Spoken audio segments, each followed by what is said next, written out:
The GH5 has a joystick that's just to the right of the viewfinder. Now the joystick has two functions. One is to help you move focusing around. So you can still focus by touching the screen, but now you can move the focus point by touching the joystick.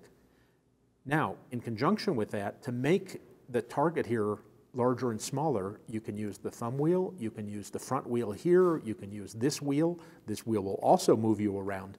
But the joystick is now an extremely fast way, especially when you're looking through the viewfinder, to adjust your focus point.